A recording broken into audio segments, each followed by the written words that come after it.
तो देखिए बॉडीज और अगर ऑर्गेनाइजेशन बेस्ड कोई भी क्वेश्चन पूछता है तो उसमें जानते क्या है, 4-5 चीज़ बहुत ज़्यादा ज़रूरी है, किसी भी बॉडी में अप्लाई कर सकते हैं। एक तो उसके अपॉइंटमेंट से स्टार्ट कीजिए, फिर उसके टेन्योर में जाइए, इंडिपेंडेंसी, फिर उसके ह्यूमन रिसोर्सेज में कि मतलब जो फंक्शनरी है कि नहीं या वैकेंसी है कि नहीं, बल्क डिलीवरी पे जाइए, इंफ्रास्ट्रक्चर, और लास्ट में जो बहुत ज़रूरी है फंड है, क्योंकि बिना पैसे के कोई भी काम नहीं होता है। तो उसके पास फंडिंग प्रॉपर है कि नहीं।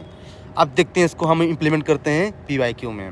जैसे फर्स्ट क्वेश्चन पूछ रहा था इसमें PSIR में कि the success of electoral democracy can partly be attributed to the status and role of the election commission of India. Simple सा क्वेश्चन ये पूछ रहा है कि अगर डेमोक्रेसी को सक्सेस होना है तो इलेक्शन कमीशन ऑफ इंडिया के स्टेटस और रोल पे डिपेंड करता है। तो सिंपली ये बोल रहा है कि क्या स्टेटस मीन्स व्हाट है, कि वो इंडिपेंडेंट है कि नहीं। तो यस, सिक्योरिटी ऑफ टेन्योर है इलेक्शन कमीशन ऑफ इंडिया का, क्योंकि पार्लियामेंट्री केवल जो है ना इससे सर्विस कमीशन डिसाइड कर सकती है इसकी।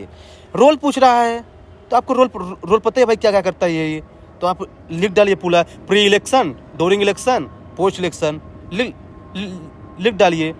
देखिए बहुत आसान है। अब देखिए चूंकि ये PSIR का आंसर है तो हमको क्या कोई थिंकर ऐड करना पड़ेगा। तो इसमें फेमस थिंकर एक जवाहरलाल नेहरू अपने इंडिया के ही है, वो बोला है कि elections are the life blood of the democracy. इसलिए क्या है ना कि इलेक्शन की जो दामोदारी है ना किस पे है, इलेक्शन कमीशन ऑफ इंडिया पे है, इसलिए इसको ध्यान देने की जरूरत है। हो गया। अब बाकी और चीज़ लिख देना। हाँ, इलेक्शन कमीशन ऑफ इंडिया का एक जजमेंट भी है कोलेजियम सिस्टम पे। तो आप जो है ना वहाँ बोला है इलेक्शन उसने सुप्रीम कोर्ट ने कि है ना यहाँ भी कोलेजियम सिस्टम लाया जाए, जैसे सुप्रीम कोर्ट और हाई कोर्ट जज में अप्लीकेबल होता है। सेकंड क्वेश्चन पूछ रहा है कि रोल ऑफ इलेक्शन कमीशन, फिर से वही रिपीट क्वेश्चन है, तो सेम कंटेस्ट होगा यहाँ पे आप ला दीजिए OP गौबा को। उसने बोला था कि जो है ना कि डेमोक्रेसी की स्ट्रेंथ इस पर डिपेंड करती है कि इलेक्शन कमीशन ऑफ इंडिया जो है ना कितने कैसे ऑटोनॉमी से काम कर रहा है। तो ये जो है ना यहाँ पे थिंकर ये ला सकते हैं। थर्ड क्वेश्चन है revision of model code of conduct है। अब देखिए इसमें कंटेंट की कमी पड़ेगी, लेकिन कोई बात नहीं है। देखिए पहले आप लिखिए कि मॉडल कोड ऑफ कंडक्ट क्या करता है, उसके फीचर्स क्या हैं।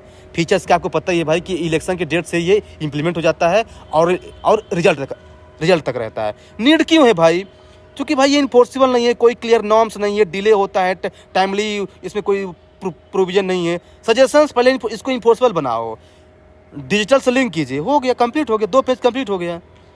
फोर्थ क्वेश्चन पूछ रहा है कि इलेक्शन कमीशन ऑफ इंडिया और CAG का परफॉर्मेंस बताना है लास्ट 2 डिकेड्स में। लोग कंफ्यूज हो गए क्या लिखना है।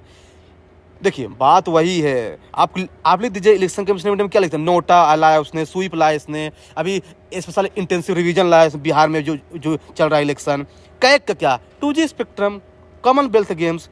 बाकी आपको पता है क्या क्या इसके फंक्शंस हैं। यस, कंक्लूजन इंपॉर्टेंट है।